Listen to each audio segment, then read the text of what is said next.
Untuk pertama kalinya dalam sejarah modern, kekuatan besar dunia, Cina, Rusia, dan aliansi ekonomi Asia-Eropa secara terang-terangan menyerang dominasi dolar Amerika. Bukan dengan senjata, tapi dengan senjata ekonomi mematikan yang bisa membuat ekonomi Amerika ambruk dari dalam. Apa yang selama ini dianggap tak tergoyahkan, kini sedang di ujung tanduk. Aliansi ini tidak main-main. Mereka resmi mengumumkan langkah pemutusan perdagangan berbasis dolar, mengganti sistem transaksi mereka dengan mata uang lokal dan yuan digital. Bahkan beberapa negara Timur, Tengah, dan Afrika mulai mengikuti jejak mereka. Tidak ada lagi pasar untuk barang-barang Amerika. Pabrik-pabrik Amerika mulai gemetar karena ekspor mereka hancur. Sementara itu, Cina dan Rusia diam-diam mempercepat agenda dedolarisasi dunia, memblokir semua akses ekonomi Amerika ke proyek-proyek energi dan infrastruktur global. Mereka menggandeng BRICS bahkan beberapa negara Asia Tenggara. Dan ini bukan sekadar gertakan, ini adalah deklarasi perang dagang global yang membuat pasar saham Amerika bergetar hebat.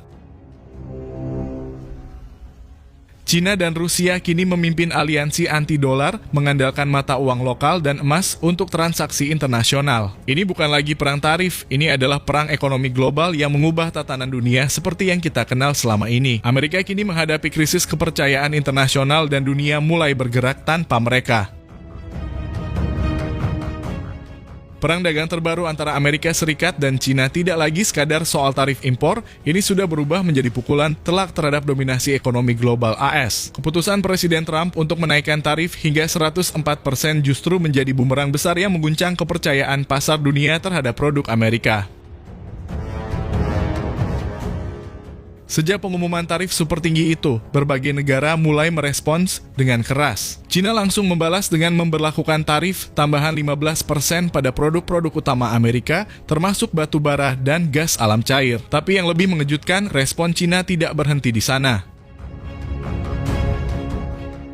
Alih-alih melemah, Cina justru menguat. Dalam beberapa minggu terakhir, Beijing mempercepat pembentukan aliansi strategis dengan Rusia, negara-negara Asia Tenggara, hingga mempererat kerjasama dalam blok BRICS. Blok Timur mulai menyatu dan target mereka jelas kurangi ketergantungan pada dolar.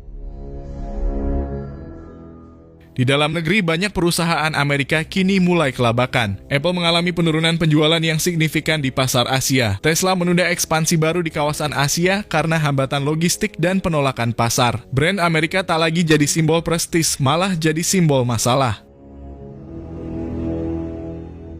Para ekonom memperingatkan bahwa strategi Trump tidak memperhitungkan perubahan geopolitik saat ini. Dunia tidak lagi bipolar seperti era Perang Dingin. Aliansi antar negara berkembang kini jauh lebih cair, fleksibel, dan pragmatis. Mereka memilih stabilitas ekonomi dibanding tunduk pada tekanan Amerika.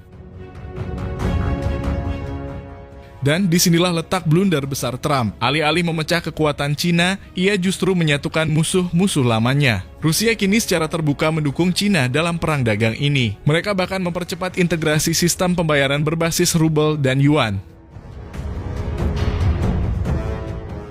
Negara-negara BRICS lainnya seperti India, Brasil, dan Afrika Selatan pun mulai menyuarakan ketertarikan untuk menggunakan mata uang lokal dalam transaksi global. Perlahan tapi pasti, dunia mulai bergerak menjauh dari dolar. Dampaknya sangat terasa. Nilai tukar dolar mulai goyah di beberapa pasar internasional. Investor global kini mulai melirik emas dan aset non-dolar lainnya sebagai lindung nilai. Dominasi dolar yang selama puluhan tahun tak tergoyahkan mulai retak dari dalam.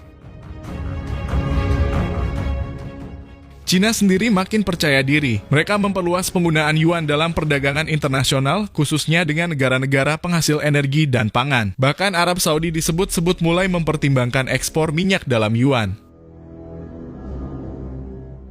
Di tengah semua ini, Trump justru semakin agresif, mengancam dengan sanksi tambahan. Tapi dunia sudah tak lagi takut. Keputusan-keputusan sepihak Amerika dianggap tidak relevan dalam era multipolar saat ini. Ketika negara-negara berkembang bersatu, tekanan Amerika tak lagi menakutkan. Dunia sedang berubah, dan perubahan ini tidak menguntungkan Amerika Serikat. Perang dagang yang seharusnya melemahkan Cina justru jadi bahan bakar penyatuan blok-blok anti-dolar. Trump salah strategi dan Amerika mulai membayar harga dari arogansi kebijakan unilateralnya. Pertanyaannya sekarang, apakah ini awal dari akhir dominasi dolar Amerika? Ataukah Washington masih punya peluru terakhir untuk membalikan keadaan? Bagaimana posisi Indonesia dalam mengambil peluang ini? Apakah masih belum paham juga wahai pejabat-pejabat? Satu hal yang pasti, dunia sudah tidak sama lagi dan peta ekonomi global sedang ditulis ulang tanpa Amerika sebagai pusatnya.